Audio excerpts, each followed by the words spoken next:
നമസ്കാരം. Chess battles മലയാളത്തിലേക്ക് സ്വാഗതം.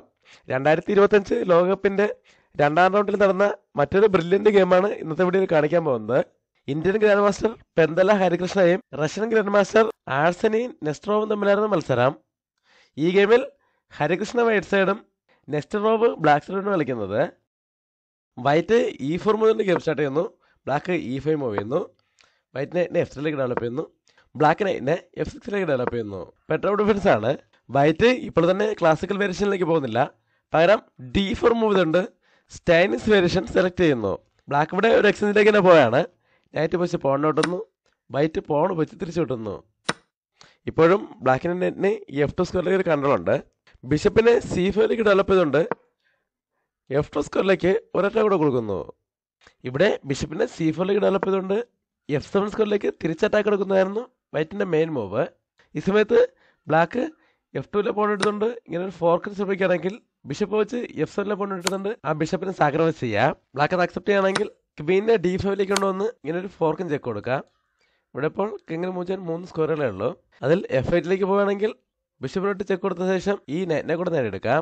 E8 തിരിച്ചു പോവുകയാണെങ്കിൽ ഈ ക്വീൻ ബ്ലോക്ക് ആകും. അതുകൊണ്ട് തന്നെ അടുത്ത ബിഷപ്പിനെ G5 ഡെവലപ്പ് ചെയ്തുകൊണ്ട് ക്വീനെതിരെ അറ്റാക്ക് കൊടുക്കാം. ബിഷപ്പിന് നൈറ്റിന് സപ്പോർട്ട് ഉണ്ട്. ഇവിടെ എന്തായാലും ഈ ബിഷപ്പ് വെച്ച് ബ്ലോക്ക് ചെയ്യേണ്ടി വരും. അപ്പോഴും ആ എക്സ്ചേഞ്ചിന് ശേഷം കിങ് ഉപയോഗിച്ച് ഈ നൈറ്റിനെ എടുക്കാം. എന്നാൽ ഹരീഷിനെ ഇപ്പോൾ ബിഷപ്പിനെ ഡെവലപ്പ് ചെയ്യുന്നില്ല, പകരം നേരിട്ടൊരു അറ്റാക്കിന് ശ്രമിക്കുകയാണ്. ക്വീനെ D5 ഡെവലപ്പ് ചെയ്തുകൊണ്ട് നൈറ്റിനെയും ബിഷപ്പിനെയും ഒരുമിച്ച് അറ്റാക്ക് ചെയ്യുന്നു. അതുകൊണ്ട് ബിഷപ്പ് വെച്ച് അറ്റാക്ക് കൊടുക്കുകയാണ്. ബിഷപ്പ് വെച്ച് F2 പോൺ എടുത്തുകൊണ്ട് ചെക്ക് കൊടുക്കുന്നു. വൈറ്റ് കിങ്ങിനെ E2 മൂവ് ചെയ്യുന്നു. ഇതോടെ ബ്ലാക്കിന്റെ രണ്ട് കരികളും ഒരേ സമയം അറ്റാക്കിലായിരിക്കുകയാണ്. ബ്ലാക്ക് F5 കൊണ്ട് ആ പോണിന് സപ്പോർട്ട് കൊടുക്കുന്നു. വൈറ്റ് അടുത്ത നൈറ്റിനെ C3 ഡെവലപ്പ് ചെയ്തുകൊണ്ട് ആ നൈറ്റിനെ വീണ്ടും അറ്റാക്ക് ചെയ്യുന്നു. ബ്ലാക്ക് ഇപ്പോൾ നൈറ്റ് വെച്ച് നൈറ്റിനെ വിട്ടാണെങ്കിൽ വൈറ്റിന് പോൺ വെച്ച് തിരിച്ചോട്ടാം. എന്നാൽ ബ്ലാക്ക് ഇപ്പോൾ നൈറ്റിനെ വെട്ടുന്നില്ല, പകരം ഈ ക്വീനോട് ഒഴിവാക്കാൻ ശ്രമിക്കുകയാണ്. അതിനായിട്ട് C6 മൂവ് ചെയ്തുകൊണ്ട് ക്വീനെതിരെ അറ്റാക്ക് കൊടുക്കുന്നു. ആ ക്വീനിപ്പോൾ സേഫായിട്ട് പോകാൻ ഒരുപാട് സ്കോറുകളുണ്ട്. എന്നാൽ ഹരികൃഷ്ണൻ ഇവിടെ വളരെ പ്രധാനപ്പെട്ട ഒരു തീരുമാനം എടുക്കുകയാണ്. ഇപ്പോൾ ക്വീനിന്റെ അറ്റാക്കിൽ നിന്നും മാറ്റുന്നില്ല, പകരം നൈറ്റ് ഉപയോഗിച്ച് നൈറ്റിനെ വെട്ടിയെടുത്തുകൊണ്ട് ആ ക്വീനെ സാക്രിഫൈസ് ചെയ്യുന്നു. ബ്ലാക്ക് അത് അക്സെപ്റ്റ് ചെയ്യാണ്. പോൺ ഉപയോഗിച്ച് ക്വീൻ എടുക്കുന്നു. ഇപ്പോൾ E4 നൈറ്റിനെതിരെ 2 അറ്റാക്ക് വന്നിട്ടുണ്ട്. വൈറ്റ് ആ നൈറ്റിനെ D6 കൊണ്ടുവന്ന് ചെക്ക് കൊടുക്കുന്നു. ഇവിടെ ഇപ്പോൾ കിങ്ങിന് മൂവ് ചെയ്യാൻ 2 സ്കോറുകളാണുള്ളത്. അതിൽ E7 മൂവ് ചെയ്യുകയാണെങ്കിൽ ബിഷപ്പ് G5 ഒന്ന് ചെക്ക് വരുന്നതോടെ ബ്ലാക്കിന് ക്വീൻ നഷ്ടപ്പെടാം. അതുകൊണ്ട് ബ്ലാക്ക് കിങ്ങിനെ F8 മൂവ് ചെയ്യുന്നു. അതിനുശേഷം വൈറ്റ് കിങ് വെച്ച് ബിഷപ്പിനെ എടുക്കുന്നു. ഇവിടെ എപ്പോഴും ഈ F5 പോണൊരു അറ്റാക്ക് ഉണ്ട്. മൂവ് ചെയ്തുകൊണ്ടാകാനും ആ പോണെ സപ്പോർട്ട് ശ്രമിക്കുകയാണെങ്കിൽ ഈ ബിഷപ്പ് ഒരു ചെക്കോട് കൂടി അറ്റാക്കിലേക്ക് വരും. അതുകൊണ്ട് ഇപ്പോൾ ഈ പോണെ സംരക്ഷിക്കാൻ ശ്രമിക്കുന്നില്ല, പകരം അടുത്ത നൈറ്റിനെ C6 ഡെവലപ്പ് ചെയ്യുന്നു. എന്നാൽ വൈറ്റ് ഇപ്പോൾ ഈ നൈറ്റ് വെച്ച് പോൺ ഇട്ടിരിക്കുകയാണെങ്കിൽ ബ്ലാക്കിന് D6 മൂവ് ചെയ്തുകൊണ്ട് പോണിനെ അറ്റാക്ക് ചെയ്യുന്നതോടൊപ്പം നൈറ്റിനെതിരെ ഡിസ്കവർ അറ്റാക്ക് കൊടുക്കാൻ അവസരം കിട്ടും. അതുകൊണ്ട് വൈറ്റും ആ പോണിനെ നേടിയെടുക്കുന്നില്ല, പകരം അടുത്ത ബിഷപ്പിനെ E3 ഡെവലപ്പ് ചെയ്യുന്നു. ബ്ലാക്ക് പോൺ വെച്ച് ആ ബിഷപ്പിനെ അറ്റാക്ക് ചെയ്യുന്നു. വൈറ്റ് വീണ്ടും ബിഷപ്പിനെ F4 മൂവ് ചെയ്യുന്നു. ഇവിടെ ബ്ലാക്ക് ക്വീനെ B6 ഡെവലപ്പ് ചെയ്തുകൊണ്ട് B2 പോണിനെതിരെ അറ്റാക്ക് കൊടുക്കുന്നു. വൈറ്റ് അടുത്ത ബിഷപ്പിനെ C3 ഡെവലപ്പ് ചെയ്തുകൊണ്ട് റൂക്കുകൾ തമ്മിൽ കണക്ട് ചെയ്യുന്നതോടൊപ്പം F5 പോണിനെതിരെ ഒരറ്റ കൂടെ കൊണ്ടുവരുന്നു. ബ്ലാക്ക് ആദ്യം ആ പോണിനെ സംരക്ഷിക്കാൻ ശ്രമിക്കുകയാണ്. നൈറ്റിനെ E7 കൊണ്ടുവന്ന് പോണിനെ സപ്പോർട്ട് ചെയ്യുന്നു. ഇപ്പോൾ ഇവിടെ 2 അറ്റാക്ക് ഉണ്ടെങ്കിലും വൈറ്റ് ഇപ്പോൾ ആ പോണിനെ എടുക്കാൻ ശ്രമിക്കുകയാണെങ്കിൽ വൈറ്റിൻ്റെ വളരെ സ്ട്രോങ് ആയിട്ടുള്ള ഒരു അറ്റാക്കർ ഇവിടെ നിന്ന് ഒഴിവാക്കപ്പെടും. അതുകൊണ്ട് ഇപ്പോൾ അങ്ങനെ ഒരു എക്സ്ചേഞ്ചിലേക്കോ അല്ലെങ്കിൽ ഈ പോണിനെ സംരക്ഷിക്കാൻ ശ്രമിക്കുന്നില്ല, പകരം ബിഷപ്പിനെ D2 കൊണ്ടുവരുന്നു. ബ്ലാക്ക് ഇപ്പോൾ ക്വീൻ വെച്ച് ഈ B2 പോൺ ഇട്ടുകയാണെങ്കിൽ ആ ക്വീൻ ട്രാപ്പിലാകാൻ സാധ്യതയുണ്ട്. ക്വീൻ ഇപ്പോൾ A3 മാറുകയാണെങ്കിൽ റൂക്ക് വെച്ച് വീണ്ടും അറ്റാക്ക് വരും. F1 മാറുകയാണെങ്കിൽ ബിഷപ്പ് വെച്ച് അറ്റാക്ക് വരുന്നതോടെ അത് ട്രാപ്പിലാകാൻ സാധ്യതയുണ്ട്. അതുകൊണ്ട് ബ്ലാക്ക് ഇപ്പോഴും ആ പോണെ നേടിയെടുക്കാൻ ശ്രമിക്കുന്നില്ല, പകരം നൈറ്റിനെ D5 കൊണ്ടുവരുന്നു. നൈറ്റ് ഇങ്ങോട്ടേക്ക് മാറിയതോടെ F5 പോണ് ആകെ ഉണ്ടായിരുന്ന സപ്പോർട്ട് നഷ്ടപ്പെട്ടിരിക്കുകയാണ്. അതുകൊണ്ട് വൈറ്റ് ബിഷപ്പ് വെച്ച് ആ പോണിനെ എടുക്കുന്നു.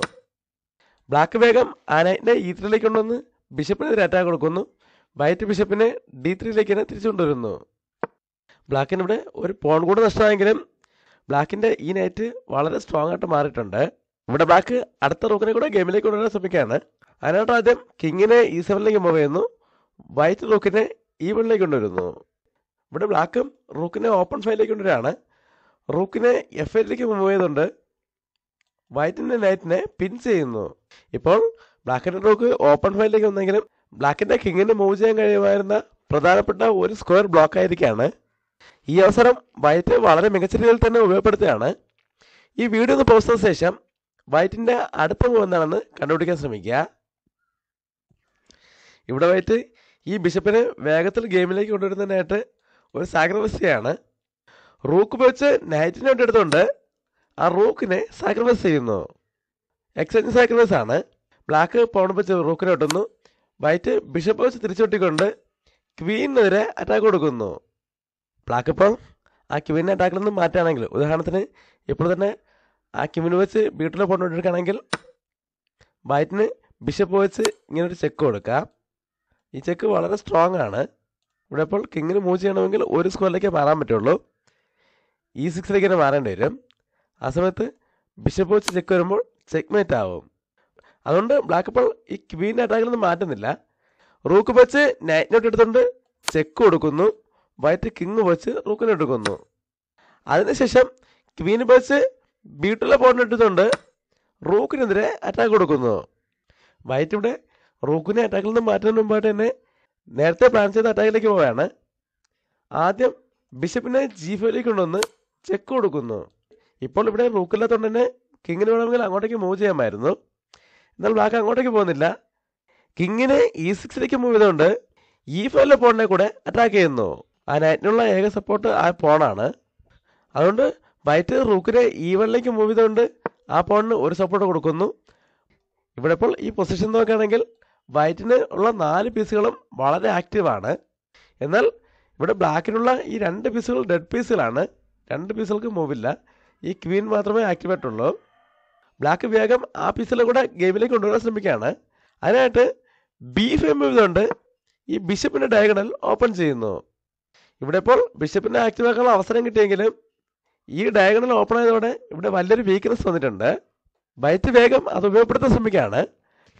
അതിനായിട്ട് ആദ്യം ബിഷപ്പിനെ F5ലേക്ക് കൊണ്ടുവന്ന് ചെക്ക് കൊടുക്കുന്നു. ഈ ചെക്ക് വളരെ സ്ട്രോങ് ആണ്. ആ കിങ്ങിനിപ്പോൾ മൂവ് ചെയ്യാൻ വേറെ സ്ക്വയറുകളൊന്നുമില്ല. D5ലേക്ക് മാത്രമേ മാറാൻ കഴിയുള്ളൂ. ബ്ലാക്ക് കിങ്ങിനെ D5ലേക്ക് മൂവ് ചെയ്യുന്നു. ഇതോടെ വൈറ്റിന് ഒരു സ്കിവറിനുള്ള അവസരം കിട്ടിയിരിക്കുകയാണ്. ബിഷപ്പിനെ E4ലേക്ക് കൊണ്ടുവന്ന് ചെക്ക് കൊടുക്കുന്നു. ഇവിടെ എന്തായാലും ബ്ലാക്കിന് ആ റൂക്ക് നഷ്ടപ്പെടുമെന്ന് ഉറപ്പായി. അതുകൊണ്ട് കിങ് വെച്ച് ഈ പോയിന്റ് എടുത്തുകൊണ്ട് നൈറ്റിനെതിരെ അറ്റാക്ക് കൊടുക്കാൻ ശ്രമിച്ചാൽ അത് സക്സസ് ആവില്ല.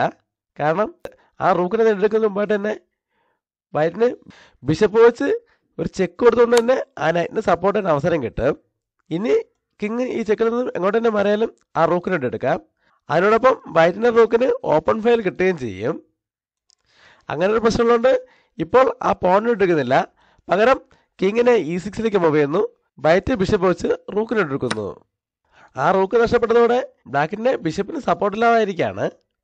ബ്ലാക്ക് ക്വീനെ C3ലേക്ക് കൊണ്ടുവന്ന് ഒരു ചെക്ക് കൊടുത്തുകൊണ്ട് ആ ബിഷപ്പിനെ സപ്പോർട്ട് ചെയ്യുന്നു. വൈറ്റ് റൂക്ക് വെച്ച് ആ ചെക്ക് ബ്ലോക്ക് ചെയ്യുന്നു. ബ്ലാക്ക് ബിഷപ്പിനുള്ള സപ്പോർട്ട് നിലനിർത്തിക്കൊണ്ട് തന്നെ C2ലെ പോയിന്റ് എടുക്കുന്നു. വൈറ്റ് ബിഷപ്പിനെ E4ലേക്ക് തിരിച്ചു കൊണ്ടുവന്ന് ക്വീനെതിരെ അറ്റാക്ക് കൊടുക്കുന്നു. ബ്ലാക്ക് ക്വീനെ D1ലേക്ക് കൊണ്ടുവന്ന് വീണ്ടും ചെക്ക് കൊടുക്കുന്നു. വൈറ്റ് കിങ്ങിനെ G3ലേക്ക് മൂവ് ചെയ്യുന്നു. ഇപ്പോഴും ബ്ലാക്കിൻ്റെ ബിഷപ്പ് അറ്റാക്കിലാണ്. ഇവിടെ ബ്ലാക്ക് ഒരു ട്രിക്ക് ഉപയോഗിക്കാണ്. ഇപ്പോൾ ആ ബിഷപ്പിനെ അറ്റാക്കിൽ നിന്ന് മാറ്റുന്നില്ല. പകരം ക്വീനെ H5ലേക്ക് കൊണ്ടുവരുന്നു. വൈറ്റ് ഇപ്പോൾ നൈറ്റ് വെച്ച് ബിഷപ്പിനോട് എടുക്കുകയാണെങ്കിൽ ഒരു ചെക്കോട് കൂടി വൈറ്റിൻ്റെ ബിഷപ്പിനോട് എടുക്കുക എന്നാണ് ഇവിടെ ബ്ലാക്കിൻ്റെ പ്ലാൻ. എന്നാൽ വൈറ്റ് ഇപ്പോൾ അങ്ങനെ എക്സ്ചേഞ്ചിലേക്ക് പോകുന്നില്ല. ആദ്യം H4 മൂവ് ചെയ്തുകൊണ്ട് ആ ബിഷപ്പിനോട് സപ്പോർട്ട് എടുത്തോടെ ബ്ലാക്ക് തോൽവി സമ്മതിക്കായിരുന്നു. ഇവിടെ ഇപ്പോൾ വൈറ്റിൻ്റെ കൃത്യമായിട്ടുള്ള മൂവുകൾക്ക് മുന്നിൽ ബ്ലാക്കിനെ പിടിച്ചു നിൽക്കാൻ കഴിയുന്നില്ല. വൈറ്റിൻ്റെ 4 പീസുകളും വളരെ ആക്റ്റീവാണ്. ബ്ലാക്കിനുള്ള 2 പീസുകളിൽ ഒരെണ്ണം ഇപ്പോഴും ഡെഡ് പീസാണ്. വൈറ്റിന് ബിഷപ്പിനെ C2ലേക്ക് കൊണ്ടുവന്ന് ഇങ്ങനൊരു ചെക്ക്മേറ്റിനുള്ള സാധ്യതയുണ്ട്. പോരാത്തതിന് ബ്ലാക്കിൻ്റെ കയ്യിൽ സമയം വളരെ കുറവാണ്. വൈറ്റിന് അരമണിക്കൂറോളം കൂടുതലുണ്ട്. ഈ ചെക്ക്മേറ്റ് ഒഴിവാക്കുന്നതിനായിട്ട് ഈ പോൺ എടുത്തുകൊണ്ട് നൈറ്റിനെ അറ്റാക്ക് എന്ന് വിചാരിച്ചാലും അത് സക്സസ് ആവില്ല. കാരണം ബിഷപ്പിനെ മാറ്റിക്കൊണ്ട് ഡെസ്ക് ഇവിടെ ചെക്ക് വരികയാണെങ്കിൽ അതോടെ ക്വീൻ കൂടെ നഷ്ടപ്പെടും. ഇതെല്ലാം മനസ്സിലായതുകൊണ്ടാവും ഇവിടെ H4 വന്നപ്പോൾ തന്നെ ബ്ലാക്ക് തോൽവി സമ്മതിച്ചത്.